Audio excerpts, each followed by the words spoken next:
Traitement de la dyspnée par l'administration de salbutamol et d'épinéphrine en contexte de pandémie COVID-19. Considérant que le salbutamol dans la dyspnée indifférenciée n'a pas d'impact significatif sur la mortalité, considérant qu'un approvisionnement à grande échelle de salbutamol en inhalateur n'est pas possible à court terme, la Direction médicale nationale permet aux techniciens ambulanciers paramédics de substituer le salbutamol en nébulisation par du salbutamol en inhalateur. Le paramédic peut assister le patient dans la prise du médicament ou administrer lui-même le salbutamol si et seulement si ce dernier est prescrit et qu'il appartient au patient. L'utilisation d'une chambre d'inhalation est privilégiée dans l'administration du médicament. Sans chambre d'inhalation, le patient autonome peut utiliser lui-même son inhalateur en respectant le nombre de bouffées prévues au protocole du paramédic. Cette technique étant plus difficile et moins efficace, le paramédic ne peut pas administrer de salbutamol sans chambre d'inhalation. En situation de MRSI, il est préférable que le paramédic demeure à l'écart et qu'il guide, à l'aide de consignes verbales, le patient dans sa prise de médication. Avant d'aborder les nouvelles techniques d'administration du médicament et le dosage, quelques rappels s'imposent. Les critères d'inclusion pour utiliser le protocole MED8 demeurent inchangés, soit un patient avec une difficulté respiratoire avouée ou apparente, un patient qui présente une fréquence respiratoire inférieure à 10 par minute ou supérieure à 24 par minute, ou un patient présentant des bruits respiratoires audibles. Et pour un patient souffrant d'une maladie pulmonaire obstructive chronique, la dyspnée doit être augmentée. Les critères d'inclusion pour utiliser le protocole PED3 demeurent eux aussi inchangés. Patient avec une dyspnée avouée ou apparente, bradypnée ou tachypnée pour l'âge, ou patient présentant des bruits respiratoires audibles. Les critères d'inclusion pour l'administration du salbutamol avec un inhalateur sont les mêmes que pour les nébulisations, soit dyspnée chez un patient connu asthmatique ou MPOC, ou dyspnée avec au moins un des 4 signes suivants: saturation initiale inférieure à 92%, et ce, à l'air ambiant, cyanose, tirage, sibilance ou wheezing. Les critères d'exclusion pour l'administration du salbutamol sont très similaires: étouffement, traumatisme en lien avec la difficulté respiratoire et allergie au salbutamol. Un critère s'ajoute toutefois à la liste des critères d'exclusion visant l'administration du médicament, soit une fréquence cardiaque supérieure à 150 battements par minute. Il est important de noter que ce critère d'exclusion est ajouté à la liste des critères d'exclusion dans un contexte où l'administration de salbutamol est effectuée avec un inhalateur. Lorsque le paramédic pourra de nouveau administrer le salbutamol par nébulisation, le dit critère sera retiré de la liste des critères d'exclusion. Il est important de noter que si à tout moment lors d'une intervention préhospitalière, la fréquence cardiaque dépasse 150 battements par minute, le paramédic ne pourra administrer ou suggérer l'administration du salbutamol. En contexte de pandémie COVID-19, l'administration de salbutamol par nébulisation est interdite pour tous les patients. Le paramédic doit opter pour une administration de salbutamol avec un inhalateur et une chambre d'inhalation en utilisant l'inhalateur et la chambre d'inhalation du patient. L'administration du médicament est simple et efficace. L'inhalateur est aussi appelé aérosol doseur ou pompe.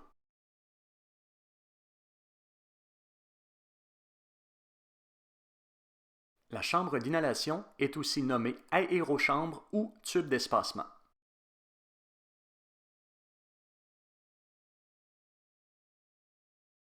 À l'extrémité de certaines chambres d'inhalation, le paramédic pourra observer un masque.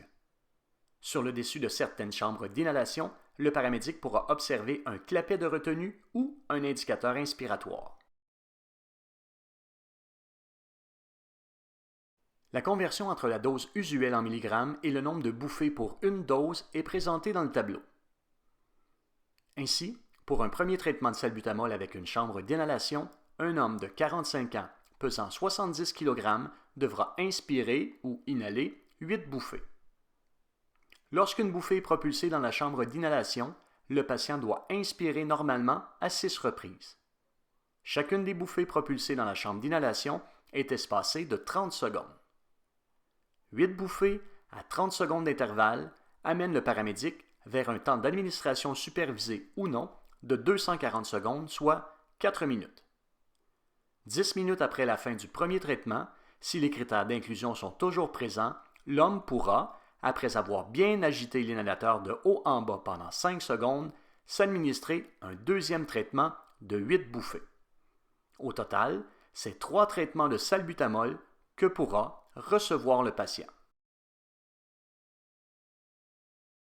Le paramédic doit favoriser l'auto-administration du médicament. Le paramédic doit superviser les gestes et guider, au besoin, le patient dans la prise de sa médication. Il est souhaitable que cette supervision ait lieu à 2 mètres du patient. Dans une situation préhospitalière où le patient ne peut s'administrer seul le salbutamol, le paramédic devra administrer lui-même la médication. Il devra alors s'assurer de porter son équipement de protection individuelle et porter une attention particulière aux voies respiratoires supérieures du patient qui sont une source de contamination dès le début du processus infectieux. Le paramédic doit questionner le patient sur la technique d'amorçage lors de la première utilisation. Pour un résultat optimal, il est primordial que l'inhalateur soit agité de haut en bas afin de bien mélanger le gaz propulseur et le médicament. Les médicaments Alvesco et Cuvare n'ont pas besoin d'être agités puisqu'il s'agit de solutions et non de suspension.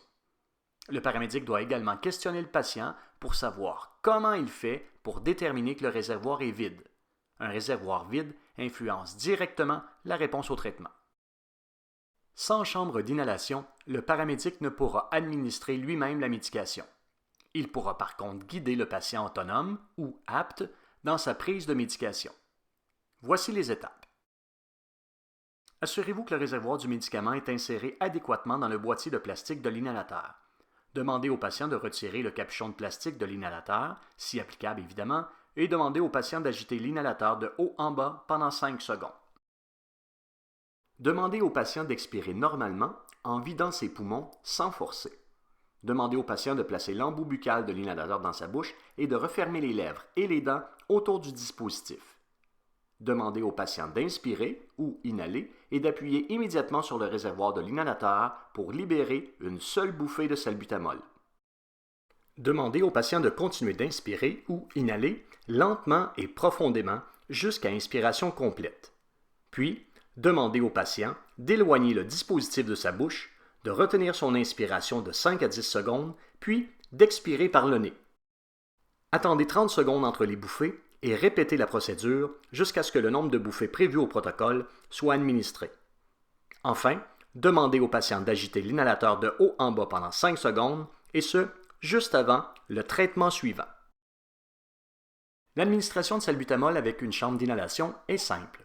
Un rappel, le paramédic doit favoriser l'auto-administration du médicament. Le paramédic doit superviser les gestes et guider, au besoin, le patient dans la prise de sa médication. Il est souhaitable que cette supervision ait lieu à 2 mètres du patient. Dans une situation préhospitalière où le patient ne peut s'administrer seul le salbutamol, le paramédic devra administrer lui-même la médication.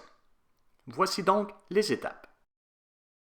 Assurez-vous que le réservoir du médicament est inséré adéquatement dans le boîtier de plastique de l'inhalateur.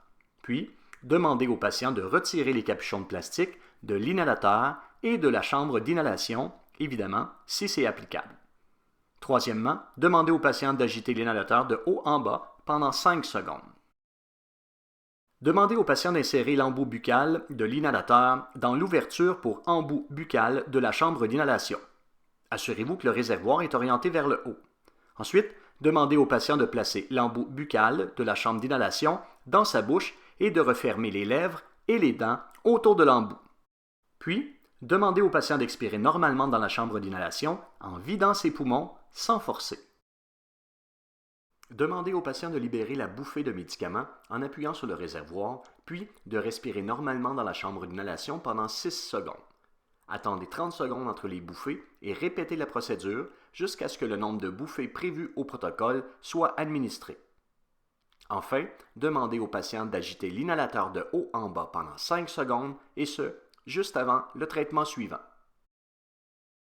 L'administration de salbutamol avec une chambre d'inhalation munie d'un masque est simple également. Un rappel, le paramédic doit favoriser l'auto-administration du médicament. Face à un jeune enfant, le paramédic peut superviser les gestes et guider, au besoin, le parent dans l'administration de la médication. Il est souhaitable que cette supervision ait lieu à 2 mètres du patient. Avec une chambre d'inhalation munie d'un masque, le paramédic doit demander ou placer le masque de la chambre d'inhalation sur le visage du patient de façon à couvrir le nez et la bouche et de s'assurer de son étanchéité. Et, si présent, surveiller l'indicateur respiratoire. Lors de l'inspiration, il se déplace vers l'avant et permet au paramédic de compter le nombre de respirations. Pour le reste, la procédure d'administration demeure la même. Objectif de soins, traitement d'un bronchospasme sévère chez un patient asthmatique en contexte de pandémie COVID-19. Ce nouvel objectif de soins est applicable au protocole MED8 et PED3, difficultés respiratoires. Les critères d'inclusion pour l'administration de l'épinéphrine sont détresse respiratoire chez un patient connu asthmatique de 40 ans et moins et dyspnée avec au moins un des 4 signes suivants. Saturation initiale inférieure à 92% à l'air ambiant, cyanose, tirage, sibilance ou wheezing. Le critère d'exclusion pour l'administration de l'épinéphrine est maladie coronarienne connue. Si le paramédic croit que le bronchospasme est d'origine anaphylactique, il se doit alors de se référer au protocole MED17 ou PED5. Pour l'administration d'épinéphrine, le site d'injection à privilégier demeure le vaste externe, selon la technique intramusculaire enseignée aux paramédics. La Direction médicale nationale permet une répétition du traitement aux 10 minutes si le patient présente une détérioration ou s'il n'y a pas d'amélioration et que les critères d'inclusion sont toujours présents. Lors d'une intervention préhospitalière, le paramédic peut administrer un maximum de 3 doses. La surveillance clinique et le monitorage cardiaque avec des électrodes de monitorage sont essentiels pendant et après l'administration d'épinéphrine intramusculaire dans un contexte de bronchospasme. Le technicien ambulancier paramédic doit surveiller les arythmies malignes, la tachycardie, l'hypertension, syndrome coronarien aigu et l'anxiété. L'épinéphrine en situation de bronchospasme sévère peut être donnée en simultané avec le salbutamol.